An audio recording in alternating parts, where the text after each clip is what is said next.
Kita teruskan lagi topik firman Tuhan mengenai mengasihi Yesus. Mengasihi Yesus.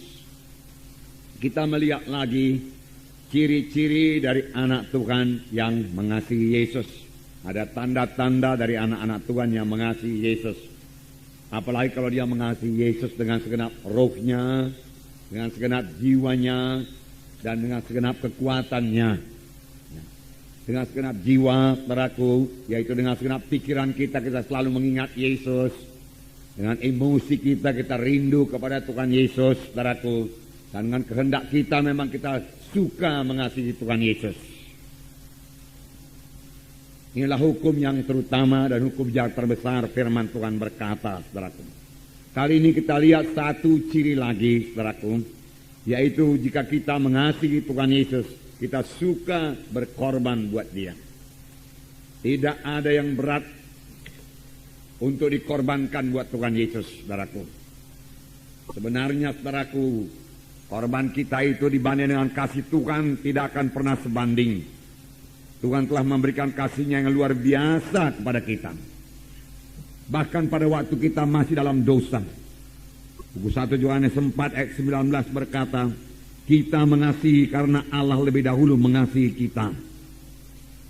Kita patut mengasihi Tuhan karena Tuhan telah lebih dahulu mengasihi saudara, mengasihi saya. Dia mengasihi kita, saudaraku, dengan menggantikan kita dihukum supaya kita jangan dihukum. Dia dijadikan dosa supaya kita jadi kebenaran. Dialah substitusi kita, ganti kita. Itulah sebabnya kita diselamatkan oleh Tuhan Yesus. Dan sesudah selamat, Tuhan mengangkat semua kutuk dosa daripada kita dan memberikan kepada kita berkat Abraham. Sehingga kita berada bagaimana kita ada sekarang. Saudaraku, kita patut mengasihi Tuhan kalau kita ingat dari mana kita dahulu diangkat oleh Tuhan. Dari kematian rohani. Firman Tuhan berkata, dahulu kamu mati oleh segala kesalahan dan dosamu. Kita berjalan dalam kegelapan, tidak ada iman, tidak ada pengharapan, tidak ada hidup. Inilah yang paling parah, tidak ada hidup yang kekal. Tetapi Tuhan telah memberikan kepada kita hidup yang kekal dengan korban yang sangat besar, yaitu Allah memberikan anaknya sendiri, saudaraku. Karena Yesus, saudaraku, dosa kita diampuni, saudaraku, dan Tuhan memberikan kepada kita Roh Kudus yang memimpin kita pada segala kebenaran, pada segala kebenaran. Sesudah itu Roh Kudus, saudaraku, terus memimpinkan kita hari lepas hari. Firman Tuhan berkata Roh Kudus memimpin kita pada segala kebenaran. Firman Tuhan berkata bahwasanya setelah kita dibentuk terus hari lepas hari menjadi bertambah, hari bertambah seperti Yesus. Kita harus berubah kalau kita mau mengikut Yesus. Kita harus berubah dalam pemikiran kita kalau kita mau mengikut Yesus dan sampai kepada panggilan Tuhan Yesus. Kita harus berubah dalam karakter kita, tingkah laku kita kalau kita mau, saudaraku, memuridkan orang lain, saudaraku. Karena memberi teladan adalah yang paling perlu dalam memuridkan orang lain. Kita tidak bisa memuridkan orang lain dengan mengajar saja, tidak. Orang lain melihat hidup kita yang berubah, pemikiran kita yang berubah. Orang lain harus melihat hidup kita yang suci, saudaraku. Dan ini terjadi kepada kita pada waktu Roh Kudus menyadarkan kita ini orang kita ini memiliki lagi karakter-karakter yang diubahkan dan kita mau diubahkan dengan bertobat, Jadi bertobat ini, saudaraku, bukan yang pada waktu kita menerima Yesus saja. Bertobat, saudaraku, kita laksanakan sepanjang kita di dunia ini. Saudara, pada hari Minggu kita dengarkan satu gaya hidup yang baru, yaitu gaya hidup yang bersekutu dengan Tuhan Yesus. Gaya hidup, saudara, yang berkata-kata dengan Tuhan Yesus, saudara, selalu. Gaya hidup berdoa, gaya hidup yang mengingat Yesus, saudaraku. Saudara, satu lagi, saudaraku, saya tambahkan kepada saudara, gaya hidup bertobat. Apa, saudaraku? Gaya hidup bertobat. Kapan Roh Kudus, saudaraku, menegurkan ada sesuatu dalam hati kita yang tidak turut dengan kehendak Tuhan, segera kita bertobat, kita tinggalkan.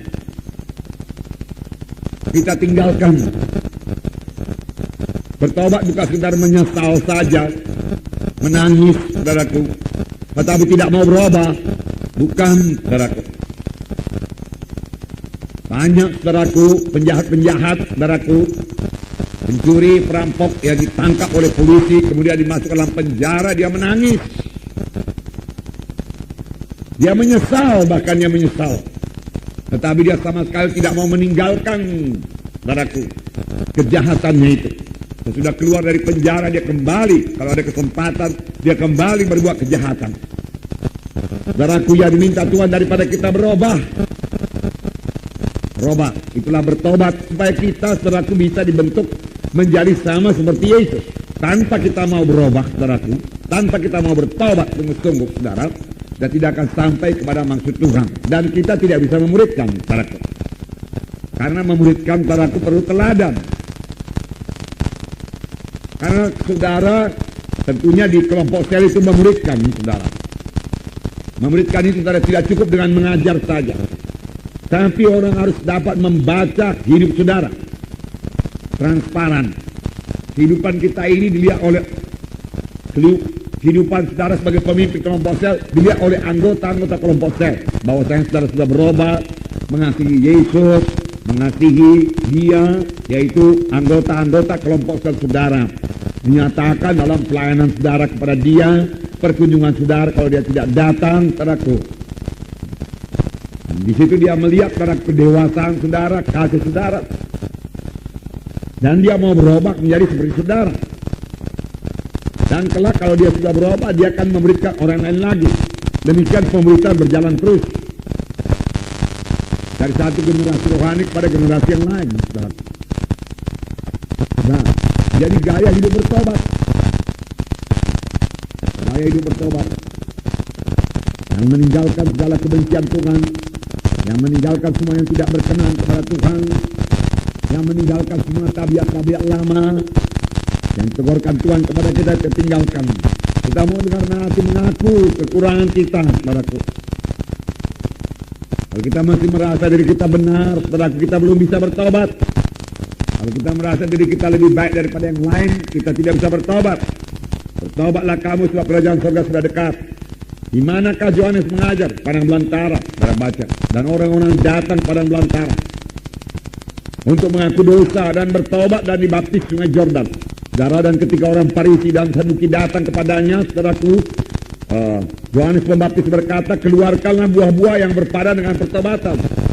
Karena orang Farisi ini orang yang sangat beragama.